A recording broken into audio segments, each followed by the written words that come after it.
pẹ̀lú àdúrà ni wọ́n fi bẹ̀rẹ̀ látinú mọ́sálásí central ti ìlú Ìpòbẹ́ lọ́dọ̀ bàbá wa Alhaji Ismail Abdulgani Taiwo níbi tí wọ́n ti jókòó gba àdúrà lọ́pọ̀lọpọ̀ fún gbogbo àwọn akẹ́kọ̀ọ́ tó ṣe iléèwé CMJ ní ìgbà náà tí wọ́n jẹ́ promotion année 80 níléèwé gíga ìlú Ìpòbẹ́ ẹlẹ́ẹ̀karùn irú ẹ̀ tí ó wáyé ni wọ́n ti fi àyè sílẹ̀ láti ṣe àdúrà lọ́pọ̀lọpọ̀ lórí ìgbé ayé àwọn tí wọ́n ti lọ láàrin wọn àti àwọn tó yẹ pé wọ́n tún wà lókè yẹ̀pẹ̀ níbi tí àwọn lẹ́ẹ̀kan ti wà níkàlẹ̀ nínú ẹgbẹ́ náà gẹ́gẹ́ bí alága tó ń tukọ̀ ẹgbẹ́ náà látẹ̀yìnwá olóyè Damien Ṣàánú tí ó wà ní ìkàlẹ̀ pẹ̀lú ìbáṣepọ̀ gbogbo àwọn àlùfáà ni wọ́n jókòó àdúrà yìí láti ṣe ní kíkan fún gbogbo àwọn tí wọ́n jẹ́ ọmọ ẹgbẹ́ ọ̀hún lápapọ̀ lọ́jọ́ sátidé 30 oṣù kẹjọ ọdún 2015 láago 6:30 òwúrọ̀ ni wọ́n tún pọ̀ṣẹ̀ṣẹ̀ lọ sí inú ìjọ àgùdà àti ìlú Ìpòbẹ́ láti kópa nínú ìsìn òwúrọ̀ léyìí tí ó wáyé níbi tí mísà ti tún lọ lórúkọ àwọn akẹ́kọ̀ọ́ tó wà lábẹ́ àbúrẹ́là ẹgbẹ́ promotion année 80 èyí tí àwọn páàdì ìjọ náà tí wọ́n sì fi mísà tí wọ́n fi pẹ́ta níbẹ̀ onírúurú àwọn ènìyàn ni wọ́n péjú pésẹ̀ tí wọ́n jẹ́ ọmọ ẹgbẹ́ ọ̀hún láti bá wọn kópa nínú ètò náà tí ó wáyé ká tó kúrò ní mọ́sálásí central ti ìlú Ìpòbẹ́ láti láǹfààní àti súnmọ́ ìmáàmù Alhaji Ismail Abdulgani Taiwo tí wọ́n sọ díẹ̀ fún wa nípa ayẹyẹ ọ̀hún tí ó wáyé. CMG ní nígbà lóhùn yóò di CG donc ti promotion 80 ti ti fi lọ ọdún yẹn pé dé 89 5e édition ní à ń ṣe yìí ó yà sí pé wọ́n ń ṣe ayẹyẹ yìí láti máa fún gbé CG 1 ga ni bí nǹkan bá dín náà lórí CG náà ná fún wọn kó wakùmùwà àbí wọn kó ṣe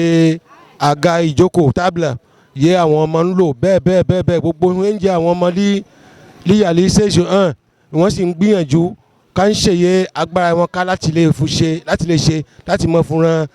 ìlú lọ́wọ́ láti mọ fúnra ìjọba lọ́wọ́ ǹjẹ́ gbogbo àwọn akẹ́kọ̀ọ́ ìgbà náà lóhùn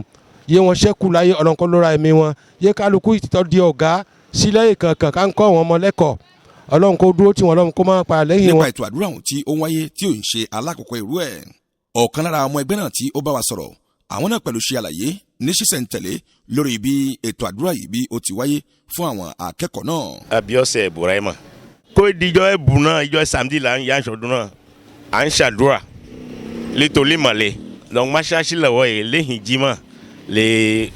àwálé máṣáṣí káwá ṣàdúrà pẹ̀lú ìmáàmù àti àwọn àǹfààní lẹ́yìn àdúrà yà ṣe lé ìjọ jímọ̀ àdúrà táwọ̀ lé ṣọ́ọ̀ṣì lọ́gọ́ 6:30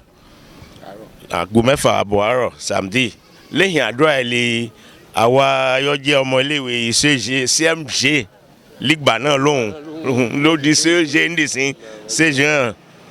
àrí àwọn lẹ́yìn àdúrà yà lẹ́sẹ̀ lé ṣọ́ọ̀ṣì kárí àwọn nìkan ṣe àjọyọ̀ dẹ́kàn. ní ìparí ohun gbogbo olórí ẹgbẹ́ náà tó ti ń tukọ̀ ẹgbẹ́ yìí láti bí ọdún 5 sẹ́yìn olóyè bọ́ba tòlú ìlú Ìpòbẹ́ bàbá wa Damien Ṣàánú ó gba ọ̀rọ̀ sọ láti sọ di mímọ̀ fún wa nípa àdúrà yìí tó wáyé nínú ìjọ Ọlọ́run méjèèjì. àkọ́kọ́ adúpẹ́ fọlọ́run ọba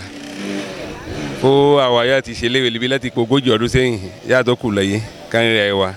ọ̀yẹ́ kan mẹ́rin àkàtúntò máa mọ̀ pé ìkọ̀lẹ́ ibẹ̀ ṣe léwé náà bẹ́ẹ̀ àlàáfíà iléwé náà wá gbà ìrànlọ́wọ́ lè ṣe fún léwé náà nítorí ẹ̀mí ìmoore lẹ̀ fún wọn hàn fún kọ̀lẹ́ yìí náà nítorí ibi yẹn ti kulẹ̀ ṣe wa ibi yẹn ti fún wa lé irinṣẹ́ lè fún wọn lò kádà wa ibẹ̀ libẹ̀. bẹ́lẹ̀ ìṣèwáyé rèé kí ọdún ọ̀hún tó bẹ̀rẹ̀ ní pẹrẹwu fún gbogbo ọmọ ẹgbẹ́ àwọn tó ti ṣe ilé ẹ̀kọ́ gíga CMJ ti ìlú Ìpòbẹ́ tẹ́lẹ̀ rí tí wọ́n ṣe promotion année 80 èyí tí wọ́n ṣe ètò àdúrà fún ayẹyẹ àjọ̀dún wọn èyí tí wọ́n ṣe ní ìlú Ìpòbẹ́. Kàásùmù Ìṣọ̀lá ló ti ń jábọ̀ ìròyìn Abudu Ọláníjà ló gba àwòrán pẹ̀lú ohùn sílẹ̀. Sọ́nà TV ìmọ́lẹ̀ gbogbo ọmọ ànàgó.